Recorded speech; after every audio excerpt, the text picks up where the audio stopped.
All right, how many of you consider yourselves liars? All right, well, it's a little harsh, I know, but how many of you from time to time ever find that you massage the truth a little bit? Anybody ever do that? All right. So I'm going to talk a little bit about the power of authenticity, and as was mentioned, I wrote this book on authenticity called Be Yourself, Everyone Else Has Already Taken, and one of the things that's important for us to do as we look at authenticity in our lives is actually look at where we're not always being authentic.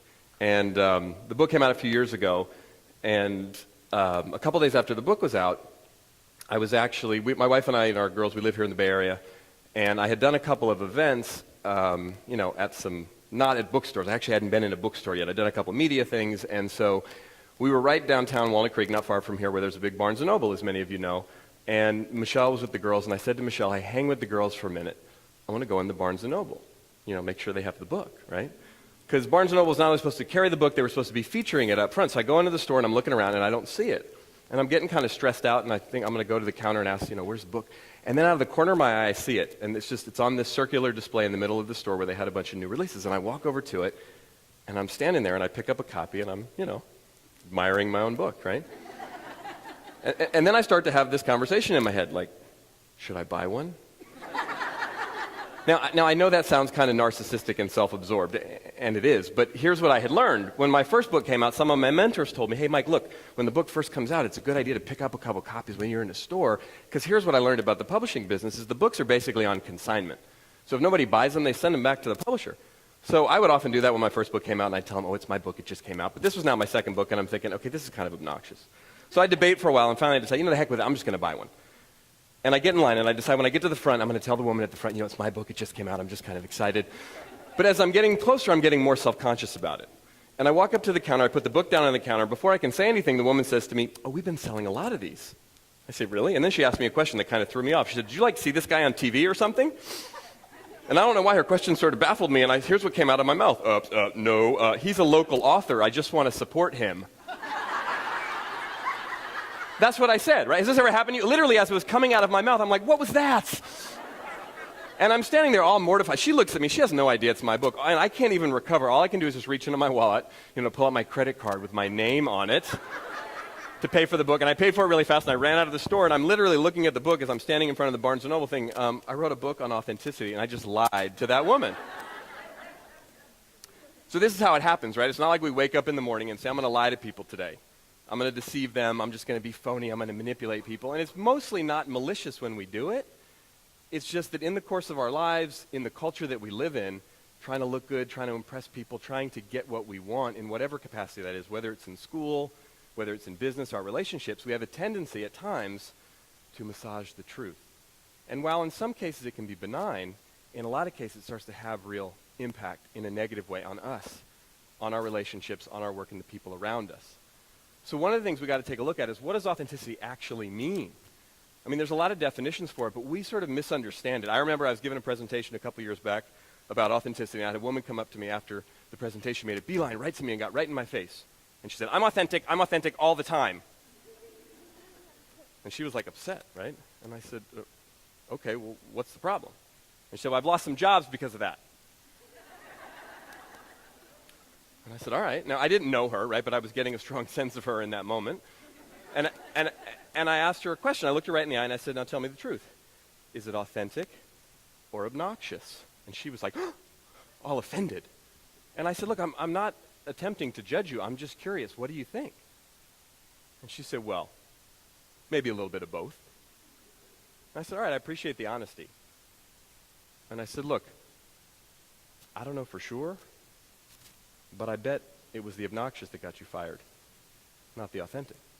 Because I told her, I said, for about a decade, I've been working with all different types of organizations and people and leaders and groups and teams. I've never had anyone say to me, you know what, Mike, we fired her because she was way too real. So authenticity is about realness. It's not necessarily about just expressing all of our opinions all the time. How many of you have a lot of opinions like I do? You have a lot of opinions? Yeah. I come from a family where we speak our opinions like they're facts. Or you know what I mean? It's not like that's a bad movie. No, it's like that's a bad movie. If you like it, you're an idiot, right? And that was literally how I was raised, as many of us were. And we think that authenticity has to do with our ability or our willingness to express our opinions. That's a piece of it, but that's actually a pretty low-level piece. The continuum I always like to talk about in terms of authenticity is like this. On this side of the continuum is what I'll call phony. And we've all had times in life where we've been phony. We've said and done things that aren't true. Most of the time, again, it's not malicious. And when we were children, we were all taught, don't lie. We've had times in life where we got caught in a lie and we got in trouble, so we've learned, oh yeah, that can be problematic. And then we move down the continuum towards honesty, which honesty is always better. Our mothers, our fathers, our teachers taught us, right? You guys here in school learn, be honest. It's important. The problem sometimes, though, with honesty, and we've all learned this the hard way, is sometimes we express our honest opinion about something and people don't like it. Or we hurt someone's feelings. Or we get in trouble in some way, and it was like, I was just trying to be honest. And then we move back towards phony, or somewhere in the middle. What can I say? What's the right thing to do or say so that people don't get upset? And while our intention may be good not to upset other people, we end up selling out on ourselves and even the people around us in the process. And what we don't realize is there's something beyond honesty. And this is where it gets both exciting but also challenging. Authenticity is on the other side of honesty. Authenticity involves a certain amount of courage on our part, willingness to be vulnerable, willingness to let other people know who we really are, how we really feel. Sometimes it can be really scary. Look, it's easier to be phony in a lot of cases. It's easier for us just to say what we think other people want us to hear, right? Just to say those things that we think are going to make us look good. But I have many examples of this in my work and in my life where I see, even though it can be scary, when we can push back past that place, that fear of being real, to what might be available on the other side of that. You know, I speak, as was mentioned when I was introduced, to a lot of corporations, a lot of companies. And I got a phone call in my office a number of years back, this was probably 4 or 5 years ago. And it was from the leader of a group within a big bank that I do a lot of work for. And he got me live on the phone. He's like, oh, Mike, I'm so glad I got you on the phone. Listen, would you look at your calendar and let me know, are you available 3 weeks from Thursday? And I looked and I said I was. Now this guy, he runs a group within this large bank that has about 1,600 people in it. And I had come in and spoken for their organization a few times at some of their kind of all-hands company meetings. But he called me that particular day. He said, good, we were on the phone. He said, 3 weeks from Thursday, I just scheduled a team meeting with my whole leadership team. We just met. We have our weekly meeting. And we got into some issues, he said, and we realized we needed more time. And because everybody's so busy, we weren't able to schedule a time to all get together until 3 weeks from Thursday. And so he started to tell me what was going on, and it was issues with their team and where they were at, and it was the middle of the quarter. And he started to get into some really business-specific stuff. And I stopped him, and I said, listen, I'm not sure if I'm the right guy for this. I said, my work is all about teamwork. It's all about communication. It's all about authenticity and appreciation. It's not, I'm not a banking expert. You might want to find someone who's got, a little more industry experience and knowledge. He said, no, Mike, we don't need, anything specific from you in terms of answers. He said, what I really need help with is just facilitating this meeting. He said, I have a tendency sometimes to take over a little bit, and I have a lot of really smart people on my team, but they don't always speak up. And I don't find out until later what they really think and what's really going on. I said, sure. So I said yes, and I asked him, would it be okay if I get on the phone and talk to some of the people on your team before I come in? And he said, sure. So I started to talk to some of the people on this team. It's a pretty high-level team, really smart people, really busy. And here's what I found out. They were doing well as a team. And in fact, almost everyone I talked to on the team really respected this leader. He was super smart. He had really grown this business within this organization. They were honored to work for him. But the biggest challenge that they were dealing with as a team is that every single one of the people I talked to on the phone either said to me directly or I could kind of sense they were scared of him. They were intimidated by him. He wasn't open for feedback. He was the smartest guy in the room. It was kind of his way or the highway. Now, I wasn't there to help them with any of their team dynamic. I was just there to facilitate a meeting as I was asked to do. Right? So we get in that conference room 3 weeks from Thursday later. It's a 4-hour meeting. Maybe some of you have been to this. There's way too much stuff on the agenda to cover in 4 hours. You ever been to a meeting like that? But I'm thinking, okay, I really got to bring my A game to facilitate this meeting well. The meeting starts and we get into some things, and within about 20 minutes, we're completely off the rails. I'm doing a terrible job facilitating. No one's listening to me. There's only like 10 people on this team, but there's like multiple conversations going on. It's a mess, right?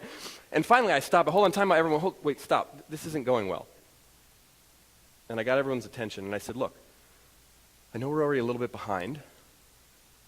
I said, but there's an exercise I'd like to do. It's probably going to take us about 20 minutes, but I think it's important. I said, my sense is that there's some things that we're not talking about that are impacting not only this meeting, but your team. And I walked over to the little whiteboard in the conference room, and I drew a picture of an iceberg up on the board. Now, an iceberg is a great metaphor for authenticity.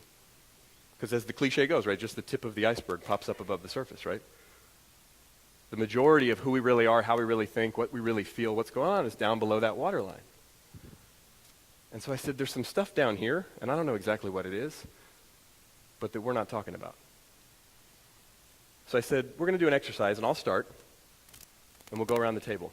Now, this is an exercise I learned a number of years back from some mentors of mine, and I use it often. It's a great exercise to get people to really open up.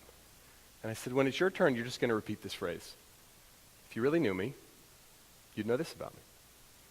And I said, look, you guys all know each other, so that might sound kind of silly to say, but just say it anyway. And my invitation to you when you're saying that is just lower your waterline. Let us know what's really going on. What are you thinking? How you feeling? What's happening right now? And I said, I'll start. I said, if you really knew me, you would know I have no idea why you people hired me to do this. I looked right at the guy. I said, I told you on the phone, right? Maybe you should find somebody else. But you talked me into coming, and I said yes, but I've been here for 20 minutes. First of all, I feel like I'm doing a terrible job facilitating this meeting. Second of all, I don't feel like I'm being listened to. And I have like a knot in my stomach. Literally. My visceral reaction is I want to leave. I said, no, I'm not going to do that. But I tell you what, I have a lot of empathy for all of you because I only have to be here for 4 hours. You guys have to work in this environment all the time. I wasn't judging them. I was letting them know my experience in the moment. Authenticity is an in-the-moment phenomenon. I shared a few other things with them about what was going on in my life right then, if they really knew me. And I turned to the first guy at the table. Remember, this is a room of bankers, right? This guy looks at me like, I ain't doing that. It was not safe what I was asking him to do. But he proceeded to go, and it was a little awkward and uncomfortable, and the next person went. And then the third person went, and when it was her turn, I don't remember exactly what she said, but as she started to talk, the hair on the back of my neck stood up. And she started to get real. It's a visceral experience. And you could see people around the table like, ooh, we can go there. She gave everyone in the room permission, and we went around the table, and people really started to open up. And there were a few laughs, and there were a few pats on the back. There were even a few tears. And it had gotten kind of intense and a little emotional, so I decided I was going to give them a break. And then we'd come back and dive back into the meeting. And then right before we were about to take a break, the guy, he was like second or third from the end, he says, hold on a second. I said, what? He said, can I go again? I said, sure. Why? He said, well, I meant what I said when it was my turn, but I didn't say something because I was too scared. But I want to say it now.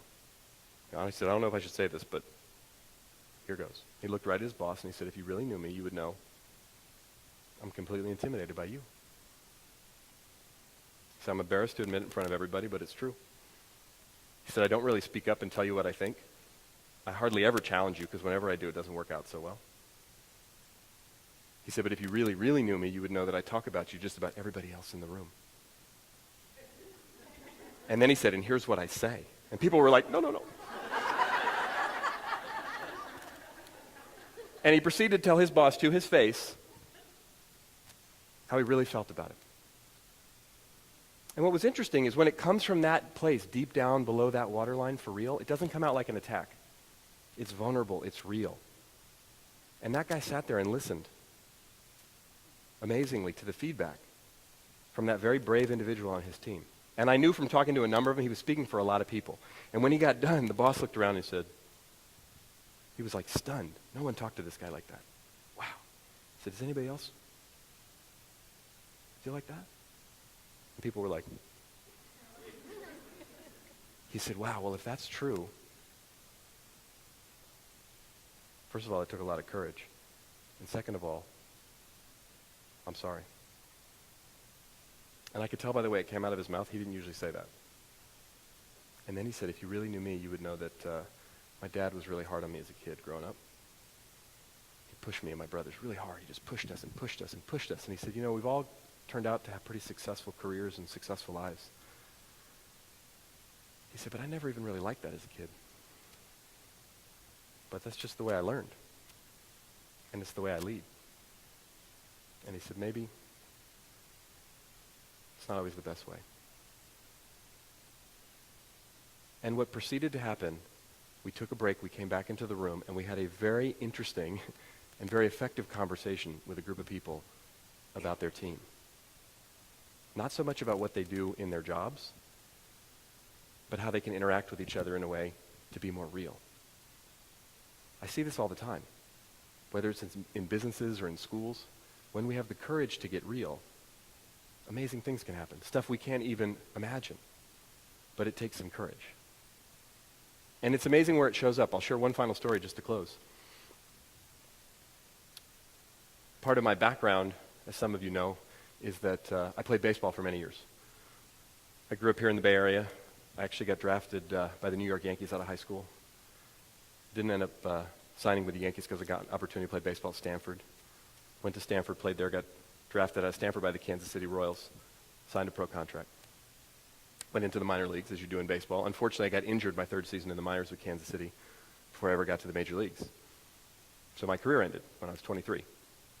And it was difficult for me, but taught me a lot about life, about so many things, about appreciating what I have while I have it, not after the fact. But because of my sports background, my baseball background, I get invited sometimes to speak to baseball players.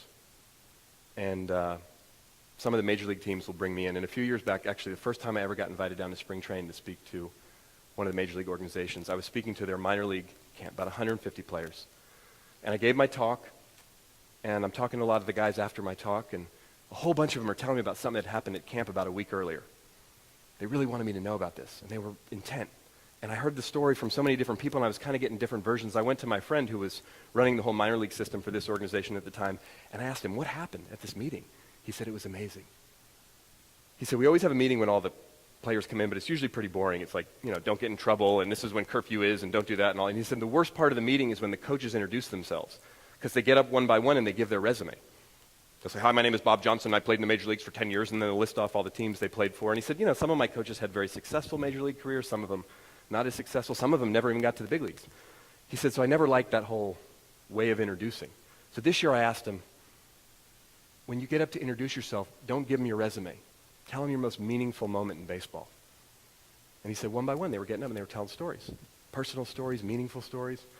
And he said, towards the end, one of my coaches got up and he blew everybody away. He said, this guy's kind of quiet. When it was his turn, he was really nervous.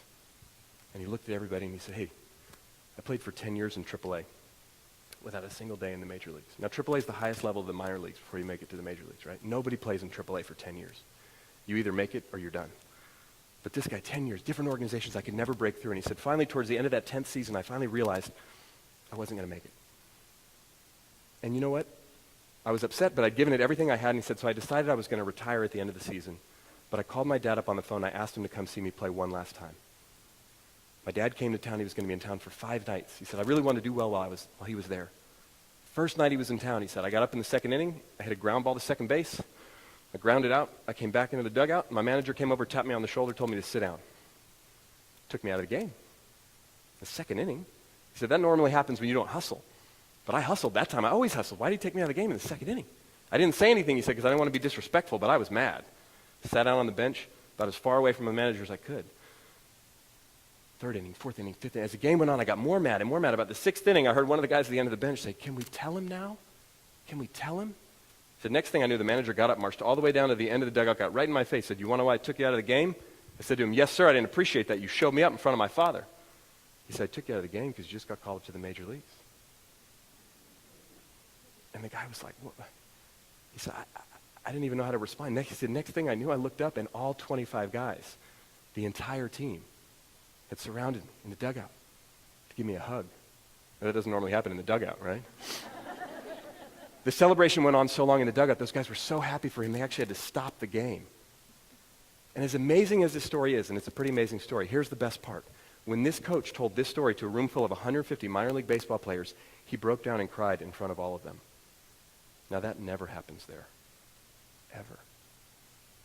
And a week later, dozens of those guys were coming to tell me the story because it had touched them.